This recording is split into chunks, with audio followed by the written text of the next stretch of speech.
There is a competition happening inside your head right now. You didn't sign up for it. You weren't told the rules.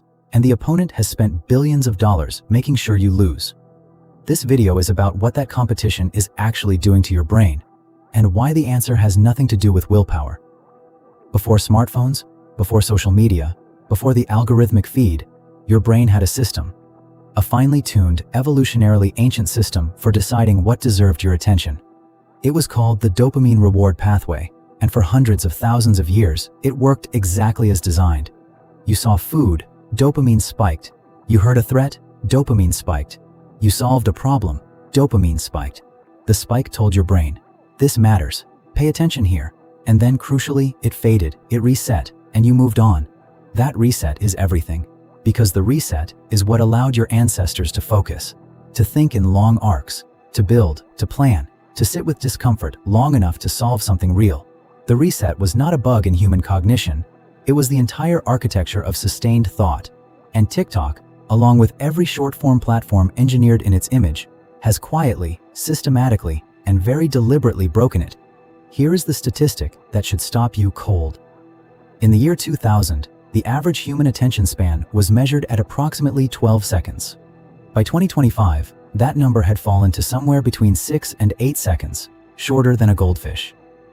But here is what the headlines always get wrong about that number. It is not proof that humans are getting stupider. It is proof that the dopamine system is being overwhelmed at a frequency it was never built to handle. This is not a character flaw. This is a biological response to an engineered environment.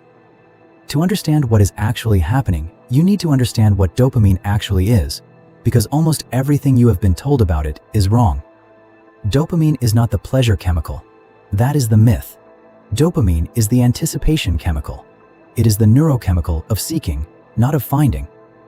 The neuroscientist Kent Berridge at the University of Michigan spent decades separating two systems in the brain, wanting and liking. Dopamine governs wanting. A completely separate system, driven by opioid receptors, governs liking. This distinction is not academic. It is the entire explanation for why you can spend 45 minutes scrolling TikTok and feel worse at the end than you did at the start. You are in a perpetual wanting state. The satisfaction never came. Because the platform was never designed to give you satisfaction. It was designed to keep you wanting.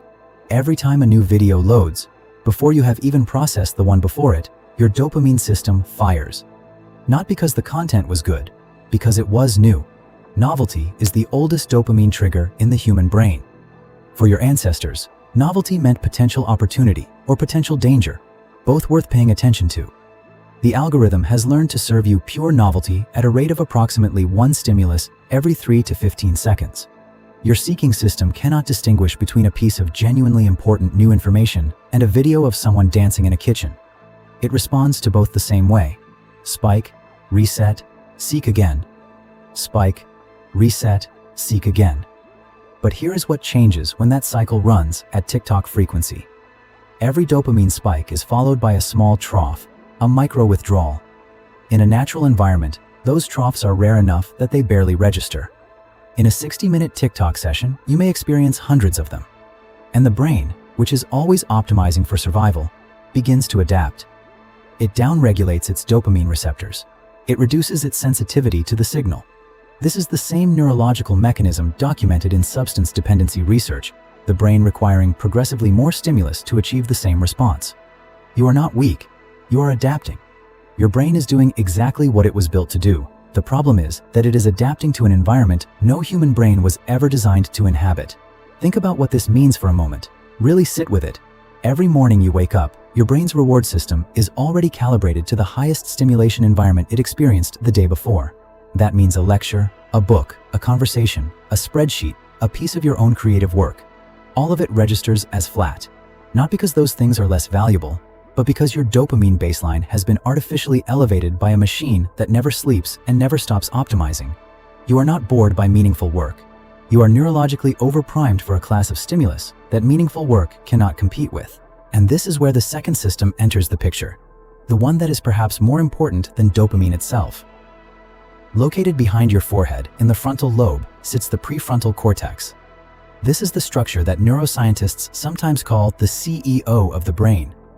It governs impulse control, long-term planning, the ability to delay gratification, and, critically, the ability to override the dopamine-seeking signal when a higher-order goal requires it. When your prefrontal cortex is functioning well, it can look at the dopamine signal and say, "Not now, we are working." It is the biological equivalent of closing a browser tab, and research from multiple institutions, including studies published in journals of cognitive neuroscience, consistently shows that chronic high-frequency dopamine stimulation weakens prefrontal cortex engagement over time. The brake system atrophies when it is never used. Focus is not a personality trait, it is a muscle, and it is being systematically untrained. Now ask yourself this directly. When did you last sit with something difficult for more than 20 minutes without reaching for your phone? Not because you needed to, just because the discomfort of sustained thought became too loud to ignore. If the answer is uncomfortable, that discomfort is important data.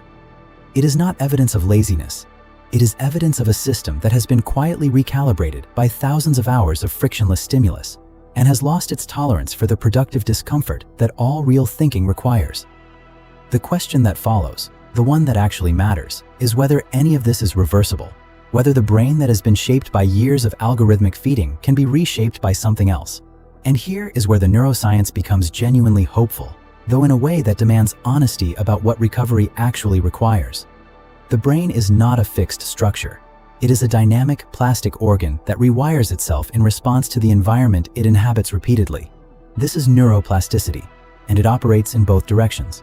The same mechanism that allowed TikTok to reshape your attention architecture is the mechanism that allows deliberate, sustained practice to rebuild it.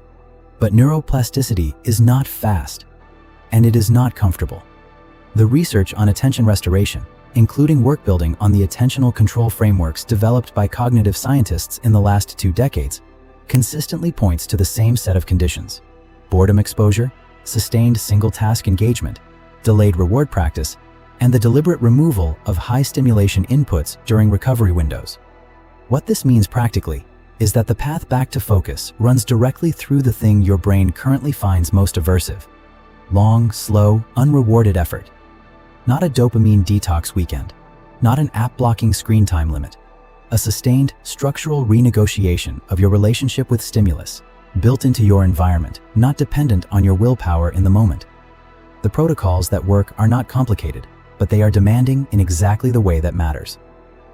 The first is stimulus scheduling, treating high-stimulation inputs like social media the way you would treat caffeine, consuming them at defined windows, not as a constant background drip. The second is analog anchor blocks, periods of each day, ideally in the morning, where the first cognitive work you do is slow, deep, and screen-free. Reading long-form text, writing by hand, thinking without input, not because technology is the enemy, but because the brain needs regular practice at resisting the pull of easy stimulus in order to maintain that capacity. The third, and perhaps most counterintuitive, is boredom tolerance training, deliberately sitting in unstimulated moments without filling them, waiting in a queue without your phone, eating without a screen, walking without audio. These moments feel like nothing. Neurologically, they are everything. They are the spaces in which the prefrontal cortex re-engages, the dopamine baseline quietly recalibrates, and the brain remembers what it feels like to generate its own internal signal, rather than waiting for one to be served. This is not about rejecting technology. It is about understanding the terms of the exchange you are making every time you open a short-form feed, and deciding, with full information, whether those terms are acceptable. Your brain was built for a world of meaningful scarcity, where attention was the most valuable resource you had, and where the things worthy of it were rare enough to deserve it. It was not built for a world of engineered abundance, where every possible object of attention is available instantly, infinitely, and optimized to the millisecond to keep you consuming.